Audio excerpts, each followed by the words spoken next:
Já parou para pensar que a palavra deserto vem do latim desertus e significa um lugar selvagem, desolado, abandonado?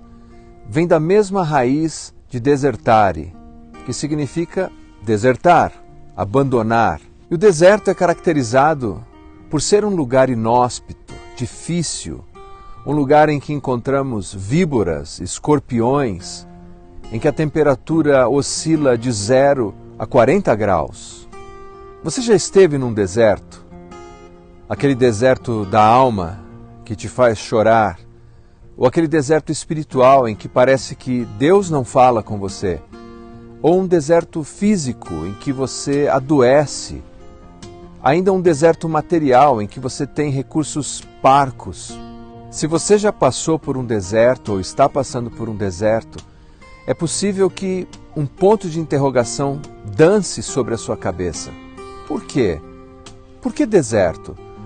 Porque Deus permite deserto em nossas vidas.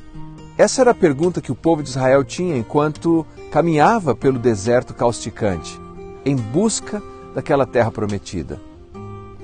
E a resposta de Deus vem em letras garrafais no livro de Deuteronômio, quando, por meio de Moisés, Deus diz assim: Recordar-te-ás de todo o caminho pelo qual o Senhor teu Deus te guiou no deserto estes 40 anos, para te humilhar, para te provar, para saber o que estava no seu coração, se guardarias ou não os seus mandamentos. Ele te humilhou, e te deixou ter fome, e te sustentou com o maná, que tu não conhecias, nem teus pais o conheciam, para te dar a entender que não só de pão viverá o homem, mas de tudo que procede da boca do Senhor viverá o homem. Nunca envelheceu a tua veste sobre ti, nem se inchou o teu pé nesses 40 anos. Essa passagem é muito curiosa, porque ela mostra o deserto como um lugar paradoxal, com uma pedagogia própria. De um lado nós temos provação, privação, e do outro lado nós temos proteção, provisão. De um lado nós vemos que Deus humilhou, permitiu que tivessem fome. Do outro lado, Deus lhes dá pão, a roupa não envelhece, as sandálias não se perdem.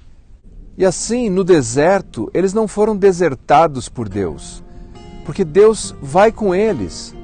Deus é o guia desse povo em meio ao deserto. No deserto, eles não precisam do poder de Faraó para sustentá-los, eles não precisam das águas caudalosas do rio Nilo, eles precisam apenas de Deus. No deserto, Deus é suficiente.